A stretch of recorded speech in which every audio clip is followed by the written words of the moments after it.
Good morning, everyone. Welcome to another edition of Making IT Easier. I'm Kendrick, and I'm glad to be joined today by Sarah Sobel, one of the contract administrators at the Area Agency on Aging, and Emily Armstrong, our PR and Marketing Communications Coordinator at the Area Agency. Welcome to you both. Thank you for joining me. Of Thank course, you. thank you. Good morning. So today's lesson is going to be on mindfulness. We're going to talk about some different coping mechanisms and some different tips to be more mindful. We'd like to highlight some apps, but then we're also going to be talking with Sarah on some in-person things you can be doing. Sarah runs our Family Caregiver University classes, and she yearly has mindfulness classes, so we'd like to pull on her expertise. Kind of kick us off and just ask you a few questions, Sarah. Thank you. So first and foremost, what might these feelings of stress and anxiety look like for different people?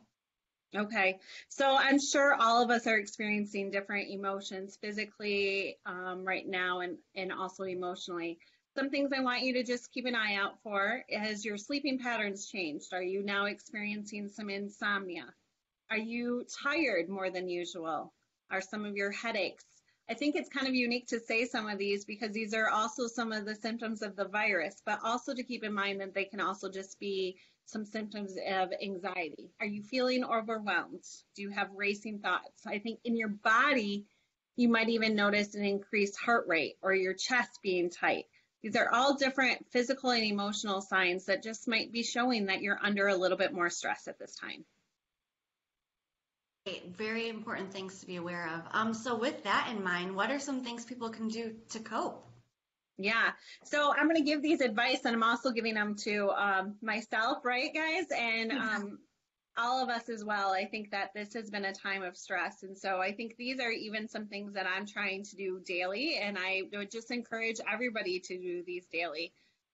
If you are feeling that more anxiety, or just even as prevention from feeling more anxiety right now. So let's try to choose our words right now, how we're seeing this situation, instead of being like, I am stuck in my house, I am feeling trapped here. Maybe it's, I have this opportunity to spend time with my family. So just reframe your words, choose what you're doing.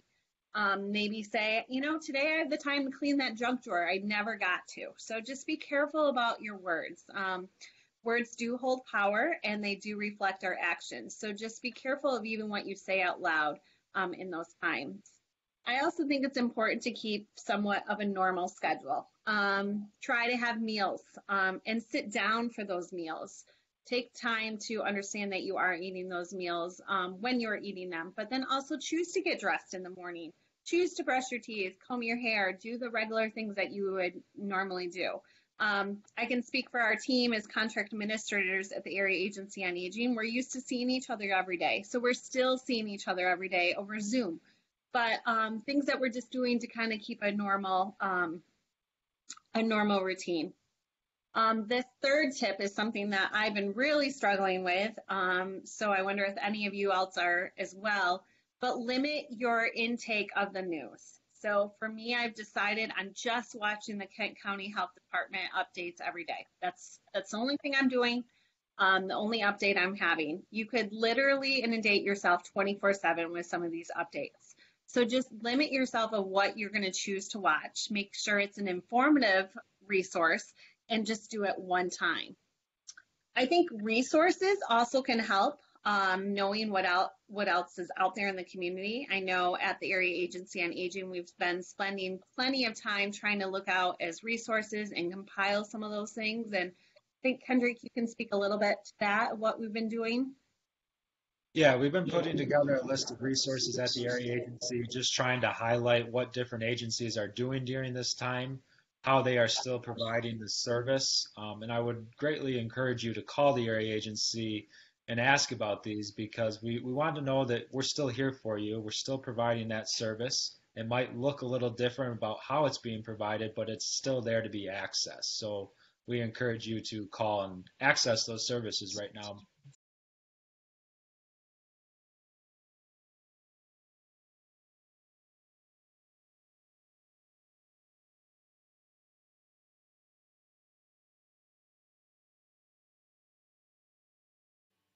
So to start, you'd like to go to the App Store, which is the blue A, and click on it. From there, you're going to want to click on search. It's the bottom right hand corner, and begin typing. If you click type and type in Headspace, it'll bring up the app. You can see here that Headspace's logo is an orange dot surrounded by a white square. So if you click get, and I'd like to highlight, you can see get, meaning that it does not have a price associated with it. If you type in your password, which mine is a Face ID, so you can scan it and it will accept your app. From there, you'd want to close out of the App Store and go to your nearest home screen where there's free space, and you can see the app is downloaded right away. Going back, we're going to find Calm. So if you type in Calm in the same App Store and type the Get in the top right hand corner, it'll download that to the nearest open space as well. You can see what both apps look like. Calm has a cursive spelling with blue dot. So Headspace. Headspace focuses primarily on meditation. It's going to take you through different processes on how to meditate better and how to just more effectively do different breathing exercises and just some different science-backed information. To sign up, it's free to sign up. You'd type in your information here and it'd be able to get you ready for the service to begin using its daily meditation tips. For Calm focuses on meditation, but it also has some different aspects that goes a little deeper. So it's going to ask, why are you looking to use Calm? Reduce anxiety, reduce stress, better sleep, develop gratitude, build self-esteem. We're going to choose increase happiness today. And it's going to ask you to sign up. Once again, both these services are free. So to use Calm, you would want to sign up with your email. Whatever email address is best for you would be most effective, and you would type it in there along with your password. Then it's going to bring you to your home screen. You can see that it has different apps you can use for the day, listen to different speakers, go about different meditation tips. It really has a wide variety of videos and lessons to help you enjoy the service. If you're looking for like a sleep story, it has different stories to help you sleep better. If you'd like to meditate, it has different practices for meditation.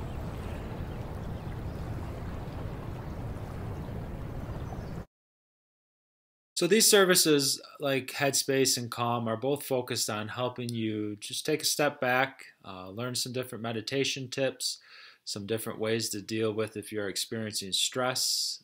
Just really great functions to have you, take 5 minutes and make sure that while you're worried about caring for everyone else, that you're able to care for yourself as well, because it is important to help make sure you're okay. So we hope you enjoy this. If you have any questions, please don't hesitate to contact the area agency, and we'd be able to discuss these apps in further detail. And our website, www.aaawm.org, has a lot of information that we've been posting there. And you can also check out our Facebook page as well, where this video will be posted. And we've been doing a whole different series of things our partners are doing, that we've been doing, and trying to keep updated information there as well. Great. And guys, one last thing that I just really want people to know, is that, if there's ever been a time that people need to talk to other people, it's now. So reach out. I think that there has been new assistance that's been provided with the mental health communities that you can do teletherapy. And so if you do feel like it would be wise for you to reach out, look into those teletherapy options, talk to somebody through this process. Also, if you are employed, maybe look at your employment assistance program. Some of those have been approved to do some teletherapy as well. And then if it is too much and you feel like you're going to harm yourself or harm others, please call 911. It is so important that we take care of ourselves, take care of our community, and just be aware of all the anxiety and stress that we're feeling. And though right now it may feel like it's too much, we still need to be there to support each other in this process. And you are still valuable, even though the stress is too much at times for some of us. So keep in mind that you can always call 911 if you do have those feelings of being of harm to yourself or others. Great. Well, thank you both so much for joining me today on another edition of Making IT Easier. We hope you enjoyed today's segment, and please look back to our website and Facebook page for future videos to be posted.